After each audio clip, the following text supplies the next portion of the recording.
दोस्तों, आज हर बुद्धिजीवी पर्यावरण की बात करता है और पर्यावरण की आवश्यकता भी है।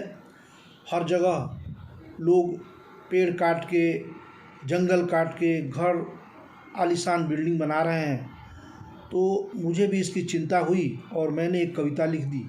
वो कविता आपको सुनाता हूँ, आशा है आपको पसंद आएगी। मैं समस्तीपुर से ब्रिजभूषण। तो लीजिए, प्रस्तुत है कविता। मूल्यवान दुनिया की थाती, मूल्यवान दुनिया की थाती, जल जंगल जमीन।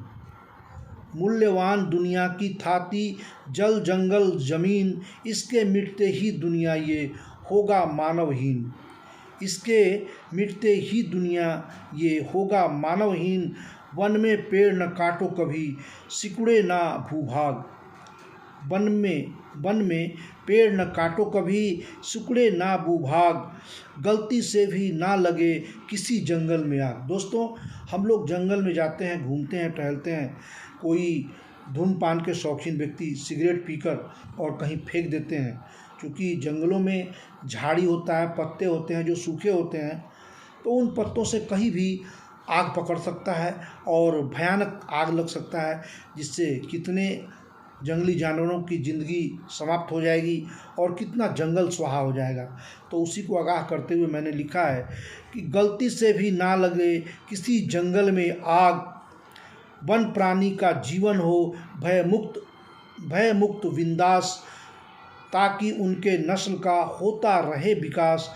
पर्यावरण संरक्षण से बढ़े रोजी रोजगार, मौसम का भी हो सके मानव हित में व्यवहार। मिलजुल कर हम मित्रगण आओ करें प्रयास, पर्यावरण का के स्वास्थ्य में थोड़ा करें विकास।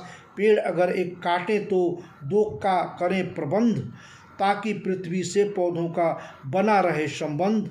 पेड़ अगर कटते रहे तो पृथ्वी हो सकती है नष्ट। पेड़ अगर कटते रहे तो पृथ्वी हो सकती नष्ट। हर मानव को हो सकता है सांसों का भी कष्ट। दोस्तों, हम जानते हैं कि हमें पेड़ों के द्वारा ही ऑक्सीजन प्राप्त होता है। तो मैंने लिखा है कि पेड़ अगर कटते रहे तो पृथ्वी हो सकती नष्ट। हर मानव को हो सकता है सांसों का भी कष्ट। पेड़ पहाड़ जल पृथ्वी के अद्भुत हैं उपहार। पेड़ पहाड़ और जल पृथ्वी के अद्भुत हैं उपहार। ये संरक्षित नहीं रहे तो जीना होगा दुश्वार। थर थर कांपेगा मानव और होगा पश्चाताप। छेड़छाड़ ही बन सकता है मानव के लिए अभिशाप। दोस्तों, इस प्रकृति को हम बार बार छेड़छाड़ करते हैं, तो यही हमारे लिए एक दिन अभिशाप बन सकता है। इस कविता के द्वारा मैंने यह बताने का प्रयास किया है। धन्यवाद।